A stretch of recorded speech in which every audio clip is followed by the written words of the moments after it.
Olá e bem-vindos! Hoje a gente vai mergulhar a fundo em um dos textos mais enigmáticos do Novo Testamento, o Evangelho de João. Com certeza um dos mais diferentes. Totalmente.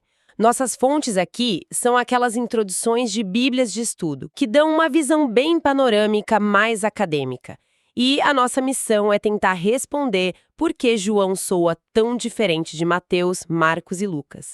Essa é a pergunta de 1 milhão, né? Parece que ele está contando uma outra história, ou, sei lá, de um jeito completamente novo. É. A primeira coisa pra gente sacar sobre João é que ele tá em outra sintonia, sabe? E não é só uma impressão nossa, não. Ah, não é? Não. As fontes que a gente tem mostram isso em números. Mais de 90% do material que está em João é exclusivo. Peraí, 90%? 90%. Nossa, esse número é gigantesco. Isso não é um ajuste, é um projeto totalmente diferente. Exatamente. Ele não está só preenchendo algumas lacunas que os outros deixaram. Ele está construindo algo com um propósito muito, muito específico. Tá, então se ele não tá focado na cronologia, nem nas parábolas, nem em muitos dos milagres que todo mundo conhece, qual é o foco dele, então? O foco absoluto é a identidade de Jesus. Enquanto os outros evangelhos, os sinóticos, mostram muito o que Jesus fez e o que ele ensinou, Certo. João está quase obcecado em responder a pergunta: quem é Jesus? E o jeito que ele faz isso é muito particular. Por exemplo, as parábolas, que são a marca registrada do ensino de Jesus nos outros, né? Exato. Em João, não tem nenhuma. Nenhuma. Zero. Zero. Isso é muito curioso. Quer dizer, os outros evangelistas usaram as parábolas como a principal ferramenta de ensino. O que o autor de João está querendo dizer ao eliminar isso? Que o Jesus dele é menos um contador de histórias e mais... o quê? Mais um revelador cósmico. Acho que essa é uma ótima forma de colocar. Em vez de histórias curtinhas com uma moral, João nos dá longos discursos, diálogos super densos, quase filosóficos. Entendi. E a narrativa toda é amarrada em torno de duas estruturas principais. 7 sinais, que são milagres escolhidos a dedo, né? Isso. Escolhidos para revelar a glória de Jesus. E 7 declarações de eu sou. Tipo, eu sou o pão da vida, eu sou a luz do mundo, que são afirmações bem diretas, nada sutis. Nada sutis. E o mais fascinante é que a gente não precisa ficar adivinhando o porquê de tudo isso. O autor deixa um resumo do autor no final. Ah, sim, em João 20. Isso. Ele diz com todas as letras: estes sinais foram escritos para que vocês creiam que Jesus é o Messias, o Filho de Deus, e para que crendo tenham vida em seu nome. É um livro com uma tese, um objetivo claríssimo do início ao fim. Exato. Ok, um projeto tão específico assim me faz pensar em quem está por trás disso. Quem é a pessoa que decidiu ignorar 90% do material para construir um argumento tão focado? As fontes apontam para o apóstolo João, mas como se chega nisso? O texto fala muito de uma figura misteriosa, né? O discípulo a quem Jesus amava. Essa é a pista principal dentro do próprio texto. O autor faz questão de se apresentar como uma testemunha ocular.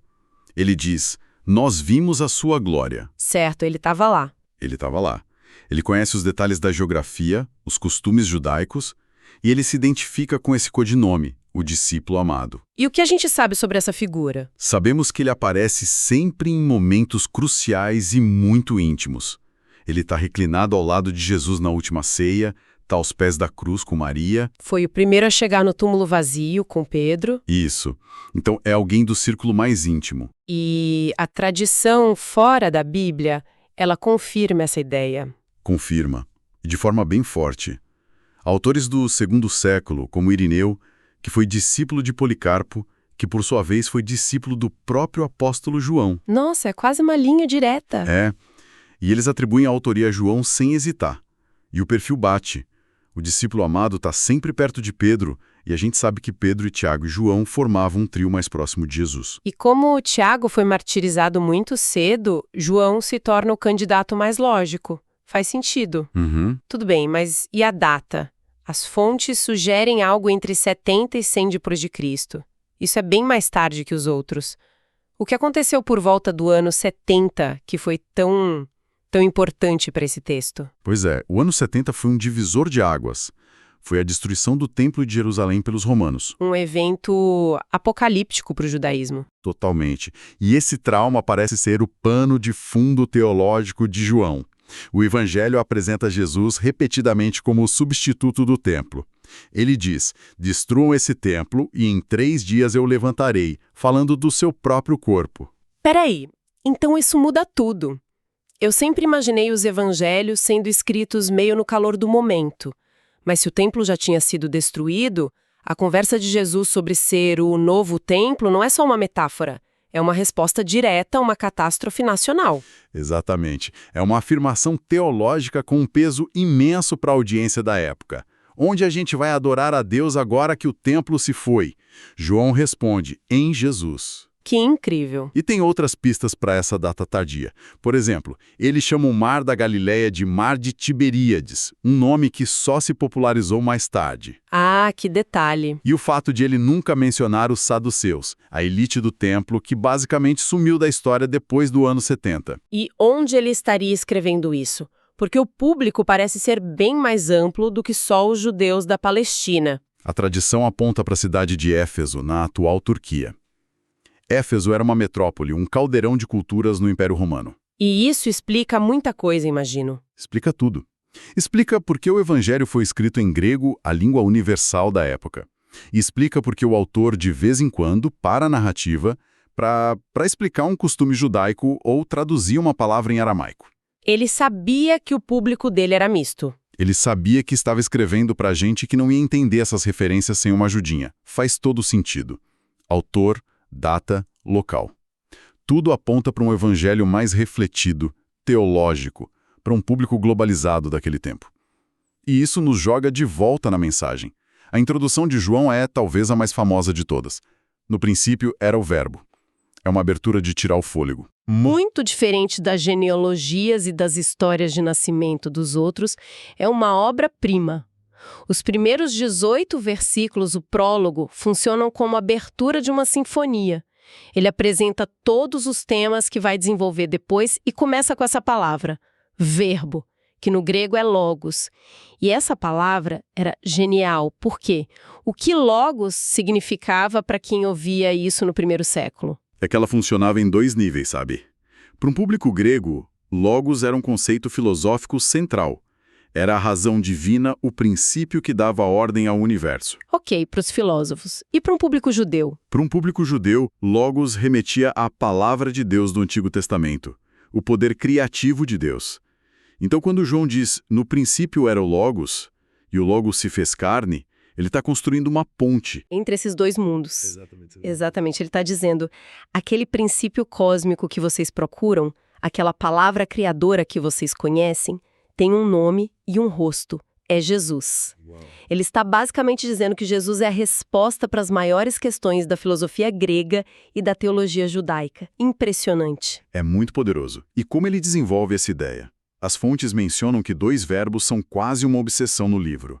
Conhecer e crer. Sim, aparecem mais de 90 vezes cada um. E isso diz muito sobre a natureza da fé para João. Note que são verbos, são ações. Não é uma coisa estática. Não é sobre ter a fé, mas sobre o ato contínuo de crer e conhecer. E não é um conhecimento intelectual de acumular fatos. É um conhecimento relacional, íntimo. Como conhecer uma pessoa, não um assunto. Perfeito. A vida eterna, para João, é definida exatamente assim: que te conheçam, o único Deus verdadeiro e a Jesus Cristo a quem enviaste. E as declarações eu sou, elas se encaixam aí como um convite a esse conhecimento. Perfeitamente.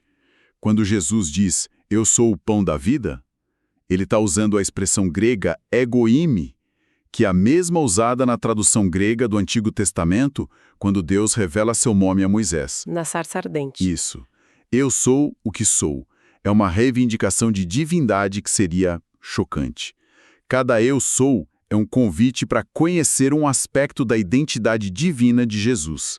Além dessas afirmações diretas, o estilo dele é muito simbólico, né? As fontes falam de grandes contrastes, luz e trevas, vida e morte. Totalmente. João pinta sua teologia em cores primárias, com grandes dualismos.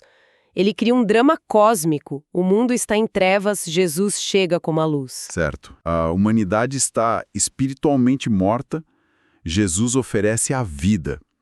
E ele usa símbolos físicos para explicar essas realidades. A água não é só H2O, é purificação. O pão não é só carboidrato, é sustento espiritual. Ele usa o que a gente pode ver e tocar para ajudar a entender o que a gente não pode ver. Exatamente. Com tantos temas profundos e um propósito tão claro, como ele organiza tudo isso? Eu sempre achei a estrutura de João meio estranha. Ele passa 12 capítulos no ministério público e, de repente, no capítulo 13, a porta se fecha e ficamos só com os discípulos por quase metade do livro. Essa percepção é perfeita e a estrutura é a chave para entender isso. Os estudiosos costumam dividir o livro em 4 partes. Primeiro, o prólogo, que a gente já falou. Certo, no princípio era o verbo. E depois? Depois vem a primeira grande metade, do capítulo 1 ao 12. É o livro dos sinais. O foco aqui é o ministério público de Jesus, onde ele realiza os 7 milagres. Isso. Ele apresenta os sinais como provas públicas da sua identidade. Mas, ao mesmo tempo, a cada sinal, a oposição das autoridades aumenta. É uma tensão que vai crescendo. É como se ele estivesse apresentando o caso dele para o mundo e o mundo o rejeita. E aí vem a virada. Exatamente. A partir do capítulo 13, a gente entra no livro da glória. O foco sai do público e entra na intimidade da última ceia. É Jesus preparando seus discípulos. E aí vem aqueles discursos de despedida, a oração no capítulo 17. Isso. E, finalmente, a paixão, morte e ressurreição. A grande ironia para João é que a glória de Jesus atinge o seu ápice na cruz, que ele vê como o momento da sua exaltação. Que paradoxo. E o capítulo 21, que às vezes parece meio um apêndice. Depois dos créditos. Esse é o epílogo. O capítulo 20 termina de forma perfeita. Poderia acabar ali, mas o 21 funciona como uma transição. Ele mostra o Cristo ressurreto comissionando os discípulos, especialmente na restauração de Pedro. É uma passagem de bastão. É como se dissesse, a história deste livro acabou, mas a missão agora continua com vocês. Então, juntando tudo, João não é só mais um relato. Ele está fazendo algo muito mais ambicioso. É um argumento teológico, uma meditação profunda para convencer um público super diverso sobre quem era Jesus. Isso. Ele não está competindo com os outros, está complementando com uma perspectiva única. João nos apresenta um Cristo majestoso, soberano, que está no controle do início ao fim. E o convite do Evangelho é esse, então. É um chamado para ir além de só ver os sinais, os atos maravilhosos, e realmente crer e conhecer quem Jesus é na sua essência. E é nesse relacionamento, nesse conhecimento íntimo que se encontra a vida eterna, que para João começa agora. Isso nos deixa com uma última reflexão. O autor de João, escrevendo lá de Éfeso para uma cultura greco-romana, usou de forma brilhante os conceitos e os símbolos da sua época como logos para traduzir sua mensagem. E isso me faz pensar se esse mesmo evangelho, com essa mesma missão de comunicar a identidade e o propósito de Jesus, fosse escrito hoje, para um público global, digital, imerso em redes sociais, quais seriam os conceitos, os símbolos, as narrativas que um autor usaria? Que logos moderno seria usado para fazer essa ponte?